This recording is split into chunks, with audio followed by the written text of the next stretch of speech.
कहानी शुरू होती है ठीक वहीं से जहां पर एक्सट्रैक्शन फर्स्ट एंड हुई थी, यानी कि टाइलर उस बच्चे को बचाकर आगे बढ़ ही रहा होता है कि तभी एक गोली आकर उसकी गर्दन पर लगती है और वो नाले में गिर जाता है। 2 दिन बाद उसकी टीम को उसकी बॉडी एक किनारे पर मिलती है, जिसके बाद उसे दुबई के सबसे बड़े हॉस्पिटल में लाया जाता है। अब यहाँ पर उसका इलाज किया जाता है। इसके बाद हम निक को देखते हैं जो कि उसका ध्यान रख रही थी। वहीं पर निक का भाई येस भी होता है। अब कई महीने बाद टाइलर को होश आता है। निक उसे देखकर खुश थी कि वो एटलीस्ट अभी तक जिंदा तो है। उसके बाद टाइलर धीरे धीरे रिकवर होने लगता है। अब टाइलर सोच रहा था कि वो आखिर किस कारण जिंदा है। निक उसे बोलती है कि वो जिंदा है तो उसका कोई ना कोई काम तो अधूरा होगा ही। दूसरी तरफ हम सर्जो नाम के एक शख्स को देखते हैं। कुछ देर बाद उसका एक आदमी उससे आके बोलता है कि वो लोग उसके भाई को जेल से नहीं निकाल सकते क्योंकि वहाँ की सिक्योरिटी बहुत ज्यादा टाइट है और उन्होंने उसके भाई टॉम को बचाने के लिए उसके परिवार के साथ उसे जेल में भेजा था, लेकिन टॉम ने जेलर को ही मार दिया और अब इसीलिए उसे वहाँ से निकाला नहीं जा सकता। अगले दिन सर्जो एक जुरेब नाम के पॉलिटिशियन से मिलता है और वो जुरेब से कहता है अपने भाई को निकालने के लिए।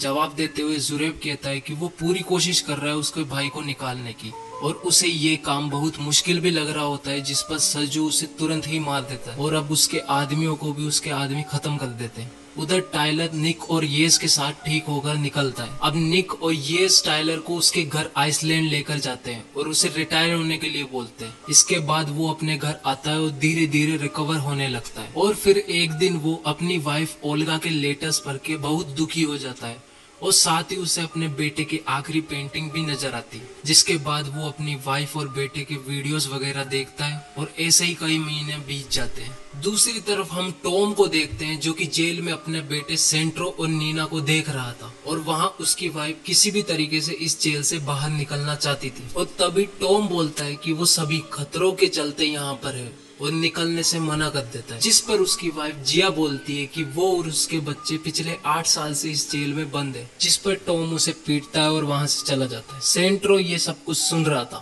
वो उसकी मोम के पास आता है और बोलता है कि उसे भी अपने पिता और चाचा की तरह ड्रग माफिया बनना है। दूसरी तरफ टाइलर अब अपने घर पर आता है। वो वहाँ पर पहले से ही एलकेटे नाम के व्यक्ति को देखता है जो बोलता है कि टाइलर ने मुंबई समेत कई मिशन को पूरा किया है। एलकेटे को टाइलर अब थोड़ा कमजोर लग रहा था, बट उसके पास ही रखे कप को वो अपने निशाने से फोड़कर एलकेटे की ये गलतफहमी को दूर कर देता है। तब एलकेटे उसे बोलता है कि उसके लिए उसकी एक्स वाइफ ओल्गा की तरफ से एक मिशन है और फिर एलकेटे उसे बताता है कि ओल्गा की बहन जिया 8 साल से अपने दोनों बच्चों के साथ एक जेल में बंद है और अब टाइलर को ही उन्हें छुड़ाना है। और साथ ही बताता है कि जिया का हस्बैंड टॉम और उसका भाई सर्जो वहाँ के माहौल में बड़े हुए हैं, जिस कारण वो ड्रग माफिया बन गए हैं। टॉम की फैमिली को सुरक्षित रखने के लिए उसे जॉर्जिया की एक जेल में डाला गया था जो कि अब बिल्कुल भी सेफ नहीं है। ड्रग माफिया की पूरी टीम को नागाजी कहा जाता है, जिसमें टॉम और सर्जो भी शामिल है, तो उन्हें निकालते समय टाइलर को उन नागाजी आर्मी से बच के रहना पड़ेगा। साथ ही जेल में 2 गैंग भी है।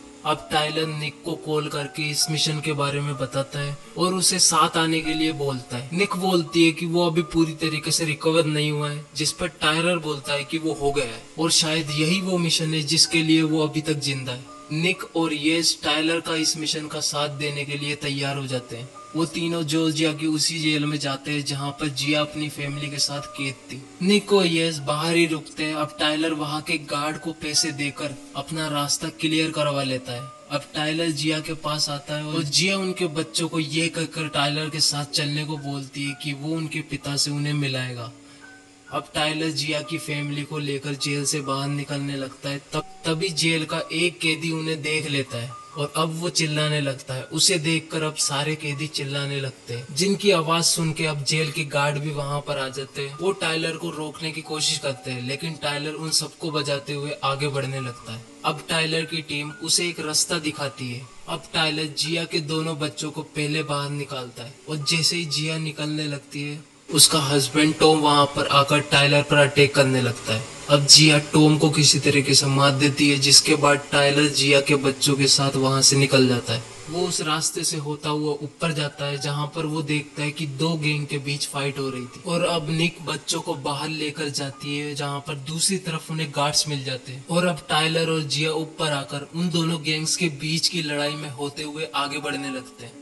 और टाइलर अपने रास्ते में आने वाले हर एक कैदी को बचाते हुए निकलने लगता है, लेकिन उसके सिर पर लगने से वो थोड़ा घायल हो जाता है, जहां उसकी हालत अभी भी बांग्लादेश में उस पर हुए हमलों से ठीक नहीं हो पाती है। अब टाइलर अपने जले हुए हाथों से कैदियों को मारने लगता है। निक उसे बताती है कि शायद नागाजी आर्मी को पता चल गया कि टॉम मारा जा चुका है और अब वो किसी भी वक्त यहाँ पर आने वाली होगी। जिसके बाद टाइलर जिया को एक गाड़ी में लेकर वहां से निकलने लगता है। उन्हें कवर देते हुए उधर निक भी उन दोनों बच्चों और येस के साथ निकल जाती है और अब नागाजी आर्मी उनका पीछा करने लगती है। अब टाइलर उनसे बचते हुए एक्सट्रैक्शन पॉइंट की तरफ बढ़ने लगता है, जिसके बाद निक टाइलर को बचाने की कोशिश करती है, पर एक हमले के कारण टाइलर की गाड़ी पलट जाती है। अब येस और निक भी वहाँ पर आकर सभी लोगों को लेकर एक फैक्ट्री में घुसते हैं, जिसमें वो लोग दूसरी तरफ से ट्रेन के कंटेनर में चढ़ जाते हैं। अब टाइलर उन कंटेनर्स के ऊपर आता है और सभी नागाजी आर्मी को देख रहा होता है, साथ ही वो एक हेलीकॉप्टर को भी देखता है। इसी दौरान वो ट्रेन जिस पर टाइलर और उसकी पूरी टीम थी चल पड़ती है। टाइलर मशीन गन से अब उन हेलीकॉप्टर्स को डिस्ट्रॉय करने लगता है। इसी बीच एक हेलीकॉप्टर्स में से नागाजी में निकलकर उस कंटेनर में घुसने लगते हैं, जहां निक, येस और जिया और उसके बच्चे होते हैं। निक अब उनका सामना करने लगती है, बट वो बहुत सारे थे।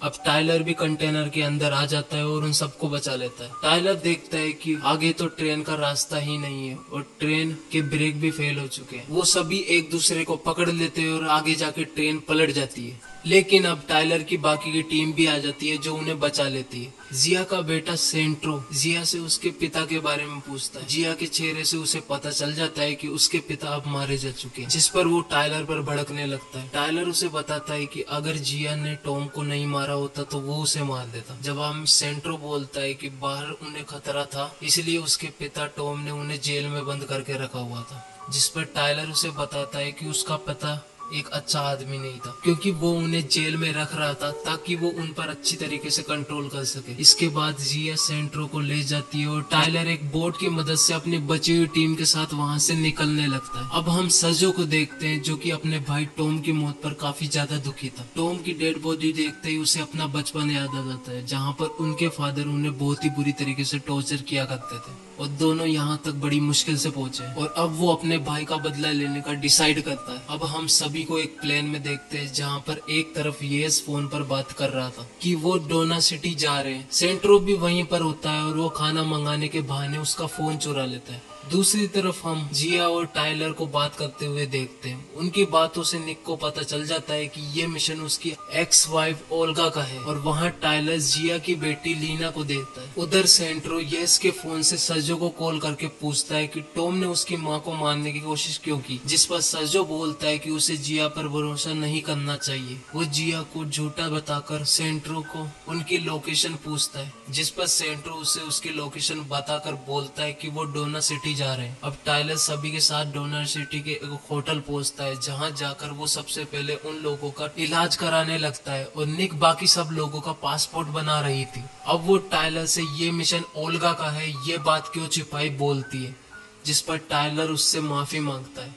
इसके बाद हम सेंट्रो और टाइलर को देखते हैं। सेंट्रो टाइलर से बोलता है कि जिया ने उन्हें उसके पिता को मारने के लिए पैसे दिए, जिस पर टाइलर बोलता है कि नहीं, उसने उन्हें बचाने के लिए पैसे दिए। दरअसल टॉम उसकी फैमिली को कंट्रोल करना चाहता था, ऐसा वो सेंट्रो को बताता है और अब जाके कहीं सेंट्रो को थोड़ा सा पछतावा होता है और वो टाइलर से बोलता है कि उसने उनकी लोकेशन सर्जो को दे दी है। तभी टाइलर कहीं दूर से हेलीकॉप्टर की आवाज सुनता है और सभी को लड़ने के लिए तैयार कर देता है। अब वो होटल के ऊपर एक हेलीकॉप्टर को उड़ते हुए देखते हैं और ऊपर से होटल में वो हेलीकॉप्टर से निकलकर सारे नागाजी आर्मी के मेंबर बिल्डिंग के अंदर घुसने लगते हैं। दूसरी तरफ टाइलर सभी को बचाते हुए नीचे ले जाने लगता है। अब वहाँ पर नागाजी पहुंच चुके थे। वो पुलिस की गाड़ियों को डिस्ट्रॉय करके वहाँ से भगा देते हैं ताकि कोई भी बिल्डिंग के अंदर ना घुस पाए। अब निक और येस नागाजी से लड़ने लगते हैं।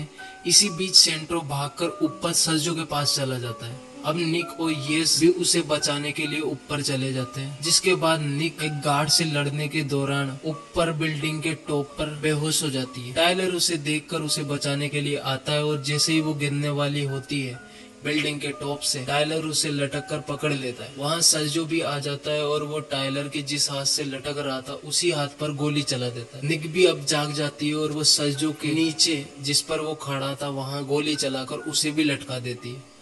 अब टाइलर निक को बिल्डिंग के अंदर फेंक देता है और अब ऊपर चढ़कर सर्जो को बचाने लगता है।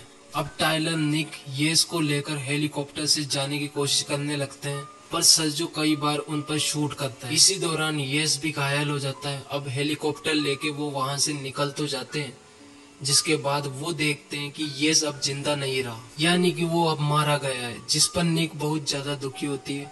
अब सर्जो का आदमी जो उसे ये सब बंद करने के लिए बोलता है, क्योंकि इससे अब तक कई सारे नाकाजीज मारे जा चुके थे, जिस पर वो उसे ही मार देता है। दूसरी तरफ टाइलर निक, जिया और उसकी बेटी नीना को एक जगह पर लेकर आता है, जिसके बाहर वो ओल्गा से मिलता है। अब ओल्गा बोलती है कि वो जेरी यानी कि उसके बेटे से मिलने क्यों नहीं आया था, उनके बच्चे को मरता देख वो वहाँ से क्यों निकल गया था, उसे भी छोड़ गया था। जिस पर टाइलर उसे बोलता है कि उसे अपने बेटे को मरते हुए देखने की हिम्मत नहीं थी। इसके बाद सर्जो का कॉल टाइलर के पास आता है, वो उसे उसके भाई का बदला लेने के लिए बोलता है, जिस पर टाइलर उसे बोलता है कि वो आ रहा है। ऐसा बोलते हैं। उसके बाद टाइलर अपने हथियार इकट्ठे करता है और अकेला ही सर्जो के बेस पर हमला कर देता है, जहां पर सर्जो सेंट्रो पर एक बम लगाकर रखा हुआ था और वो सेंट्रो को मारने की धमकी देता है। अब वो सेंट्रो को एक गन देता है और अपने पिता का बदला लेने के लिए टाइलर को शूट करने को बोलता है, पर सेंट्रो बंदूक नहीं चला पाता। अब सर्जो के पीछे से निक भी आ जाती है और वो येस का बदला लेने के लिए उसे बोलती है।